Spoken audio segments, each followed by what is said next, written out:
Assalamu alaikum warahmatullah. First things first, I apologize for being late on those videos. And let's just dive into the tutorial. For this tutorial, I'm gonna give you some idea about how to digitalize your concept artwork which you have done in paper or hand drawing, and just a few tips on how I do it to digitalize it. Let's say, for instance, I'm going to drag and drop a picture of one of my concept arts, which is actually the protagonist of my FYP video game. So I drag and dropped it on this layer. Let's just name it reference, because that's what it is. We're basically going to draw a digitalized artwork on top of this reference. So I'll press V to select it, then Q to resize it. Q is just the transform. You can resize it or rotate it. In my case, I'll rotate and position it in my stage here. Of course, you can move around either by holding space and holding the left click, or middle click the mouse, like holding the wheel to move around. So holding shift to maintain the dimensions. And yeah, let's say for instance I want to digitalize this artwork. First things first, I'm going to lock this reference layer and create a new layer to put my artwork on it. Let's say digitalize, for example. Usually when I try to draw on top of concept art, I use lines. The shortcut is N. You can actually change the size of the line. For instance, if I said 5, the line will be a little bigger. I'll keep it as 1 for now. You can change the color of the line here. That's the stroke color. That's the filling color, which we are going to use later on to fill. And of course, make sure the line is drawn on the layer, on this layer. And by the way, these lines can be either made as objects or non-objects. I'm going to explain later the difference, but for now I'll just make the object drawing off and control my line here. Of course, with the selecting tool or press V, you can either curve the line or extend it. So that's how I'm going to do almost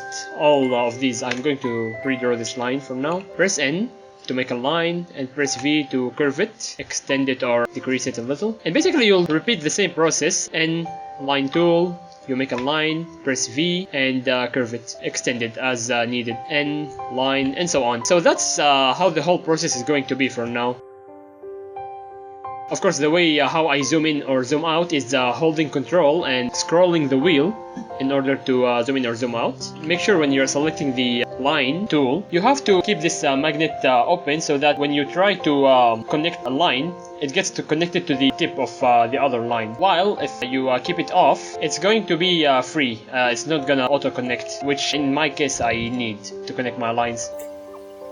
So let's say for instance I want to make a line here and curve it. The moment I try to curve, it's not gonna be proper because my line is intersecting with another line. I'm gonna delete this. That's where the object comes in handy, because when you turn the object drawing on for your line, the line will be treated as one individual object, meaning that if you select it, you can see this being counted as an object. So when you try to curve this, it is an individual. It doesn't get affected by intersecting with another line. So that's when the object drawing comes in handy for the lines. For now, I'll keep using it for the rest of the hair since it has a lot of intersections.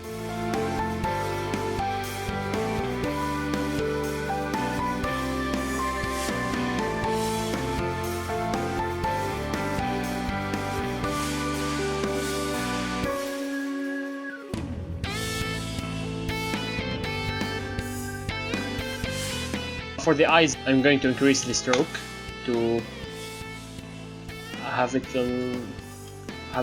big and nice. I want this to be 2.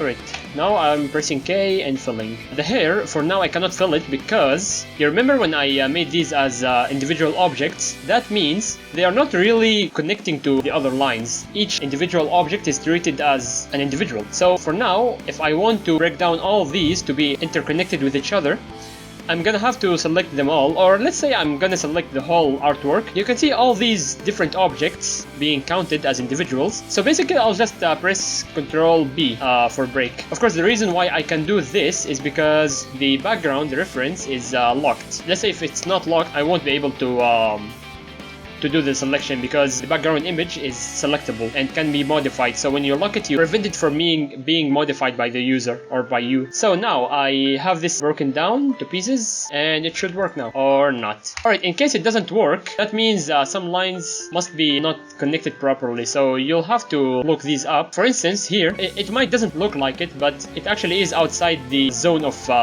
magnet to connect it. So you'll just have to connect it, because if it was connected, you'll be able to move them together. For example, let's say we have these two lines. If you move it, you can see that both this line and this one are actually connected. That's why you can extend the whole thing. But in this case, it's not. It's moving on its own. So that's why you have to connect it in order to be able to fill it. That applies to the rest of the drawing. Like this one, it's not connected. So make sure you connect the whole thing. That's connect, that's intersected. And now it should work. Oopsie, I don't want to color the hair with the skin. To black. One sec. Let's change it to that. Just a simple example of how I make shadows is that, for instance, if I want to make a shadow for the skin, I'll swap colors. By the way, you can swap colors between the fill and stroke to get the skin color into here. And I'll have the color a little darker because I want to make a shadow. Oops, the line is too big. Let's say it's 1. I want a really small shadow in here. Not that big, I guess. And K, fill. Oops, it's not connected.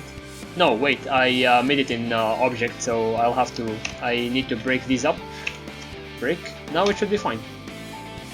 I'll swap colors again, and yeah, that should make the little shadow. And of course, the outside lines will be deleted to prevent it from getting on top of the black line there. We can make even a small piece here. Color it and delete the shadow. Of course, you can control it further. That's how I personally do it. Maybe you can mess around with Adobe Animate and get your personal style rolling. Oopsie, I forgot this. Oh, by the way, you can press I to select any color you want. By the way, it's going to be selected.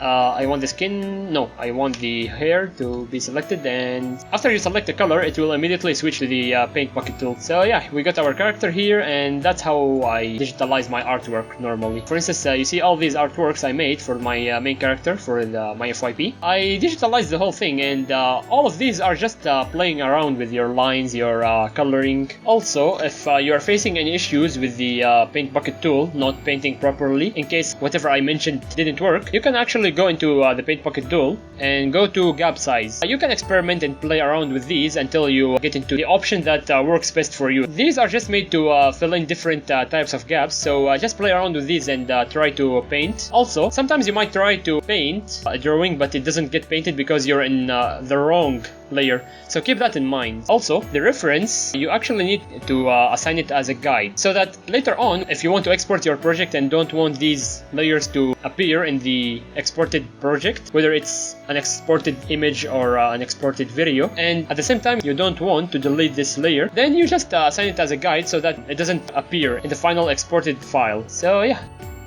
thank you for watching.